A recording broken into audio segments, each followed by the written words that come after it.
The main thing is lack of buccal pad of fat.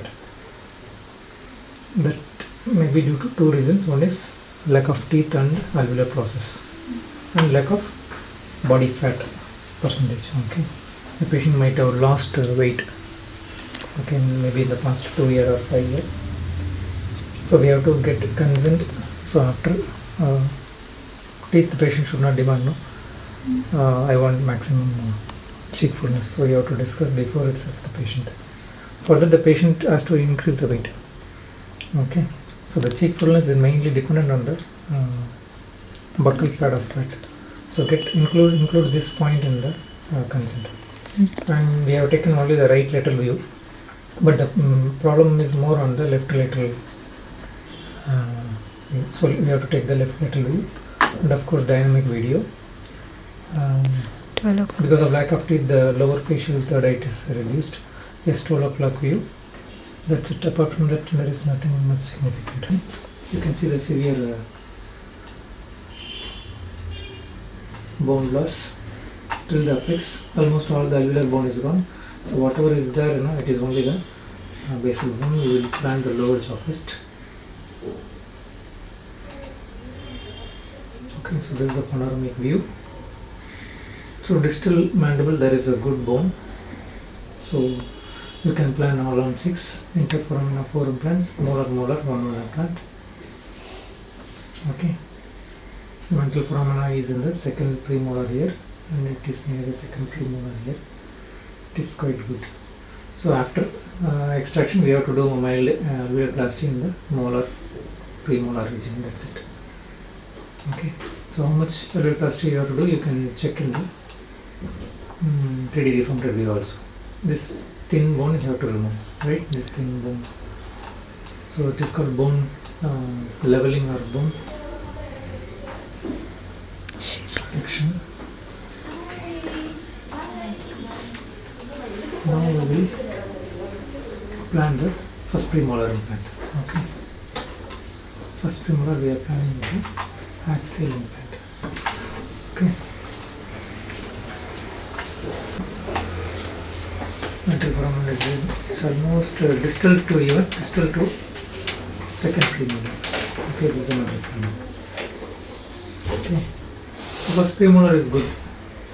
You can see now maybe there is an anterior loop. It is the extension of inferior. What is the name? Mandibular incisive canal. So the mandibular incisive canal is coming forward for this patient. Okay.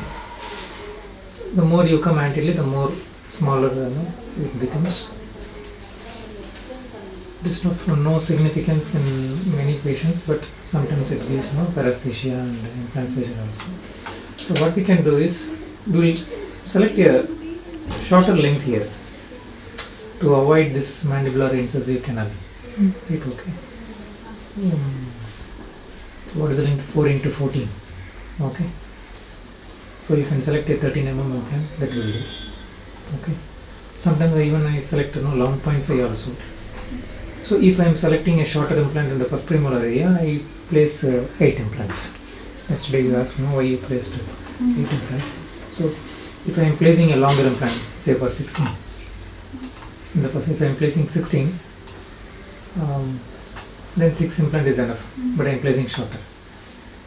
See, in all on 4, this implant is tilted, right? This implant is tilted, so there is more chance of avoiding this canal. Okay. However, we are not tilting here; we are placing a straight implant.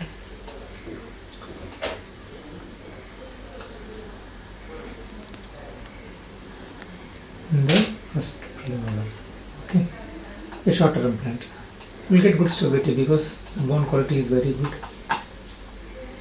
So during this kind of situation, what you can do is you can increase the diameter and decrease the length.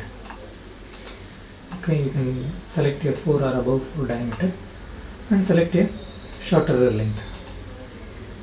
So we will plan for another implant in the lateral incisor next to canine. Okay, the bone is quite good. Intramural bone is not very dense, not very cancellous. It is perfect. Okay, just you have to go straight better to select a 3.75. Okay, 3.75 into 13 or 11.5 will do. So we are placing in the 3-2 area. Okay. Anyhow, you have to do some 3 mm of alveoloplasty. The bone is quite good. A little bit cancellous, but it is good. The main stability will get from the crestal part. Okay, the implant will get the stability mainly from the crestal part, from the buccal and lingual cortical plate. Compressive you can place. Okay, 3.75 into wherever you are feeling the resistance. Do not go beyond the resistance, otherwise you will perforate. Around 13, something like that. Okay. Now we are planning for the 3-4. Okay.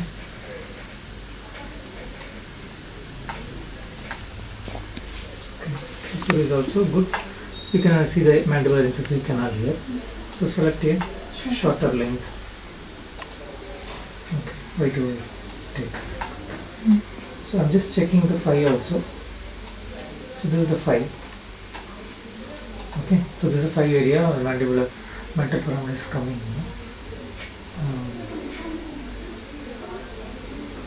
So if you do alveoloplasty till here, the alveoloplasty, you can even place it. Even a 10 mm implant you can place just above the mental foramen area. However, we are not going to use the second premolar, just premolar. In the first premolar, you can see the mandibular incisive canal, right? Come on here. So stay close to the lingual plate and select a shorter length, wider diameter. That will do. So anteriorly,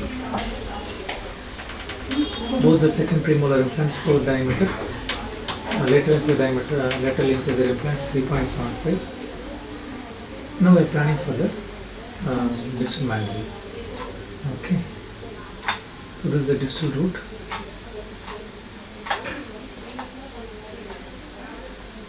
So this is the distal root. This is the canal.